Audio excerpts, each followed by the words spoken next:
Assalamualaikum warahmatullahi wabarakatuh. Selamat pagi, kembali lagi bertemu dengan Pak Guru. Mari, sebelum kita memulai pembelajaran untuk pagi hari ini, kita berdoa terlebih dahulu. Berdoa menurut kepercayaan masing-masing. Berdoa dimulai. Berdoa selesai. Hari ini kita akan belajar tema 7, subtema 3, pembelajaran 4. Dengarkan cerita Pak Guru tentang cara menjaga keselamatan di kolam renang. Pagi hari, Siti menerima pesan singkat dari Lani melalui ponsel milik ibu. Rupanya, Lani mengajak Siti untuk berenang bersama. Siti meminta izin kepada ibu untuk pergi berenang bersama Lani dan Dayu. Ibu mengizinkan Siti pergi berenang. Ibu meminta Bibi untuk menemani Siti pergi berenang. Berenang merupakan olahraga air yang baik. Pada saat berenang, semua otot tubuh bergerak.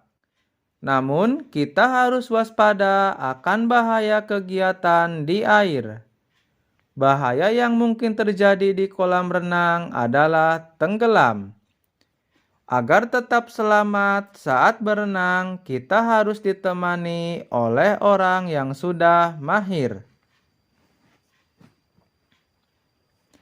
Perhatikan poster cara menjaga keselamatan diri di kolam renang sebagai berikut.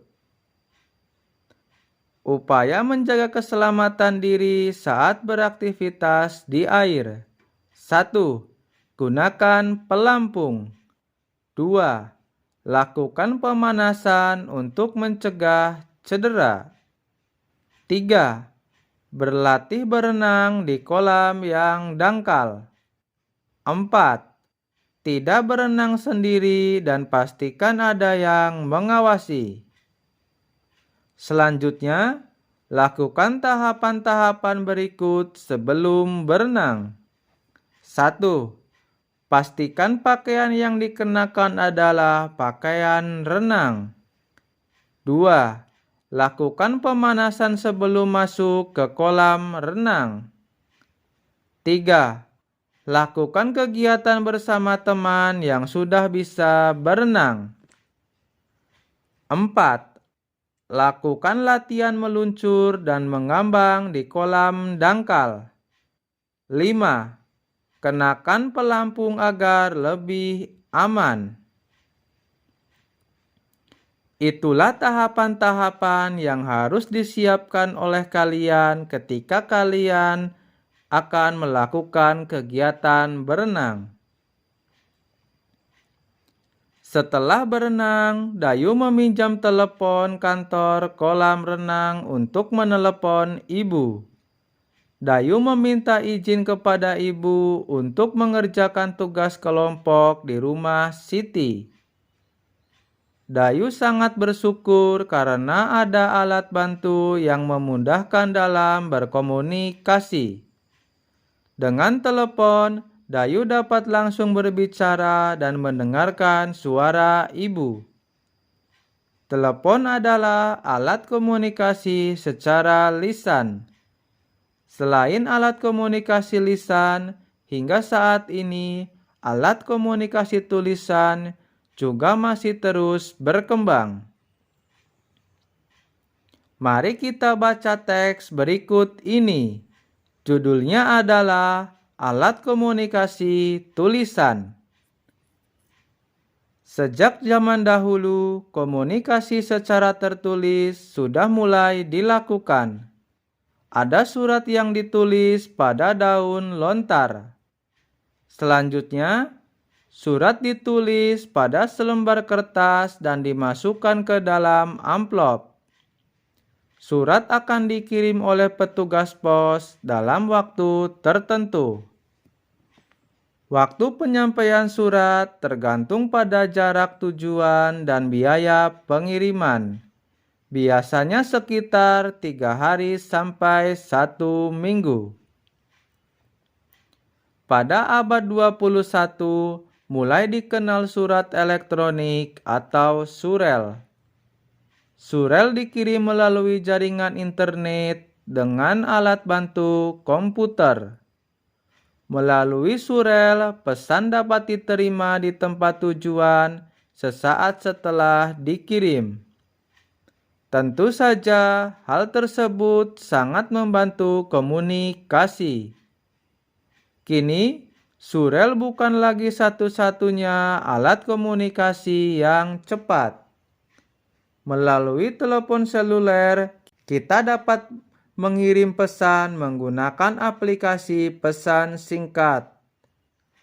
Bahkan saat ini kita dapat saling mengirim data penting melalui ponsel dengan berbagai pilihan aplikasi.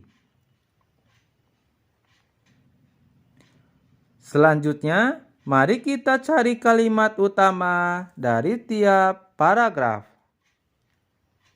Paragraf yang pertama. Kalimat utamanya adalah, sejak zaman dahulu komunikasi secara tertulis sudah mulai dilakukan.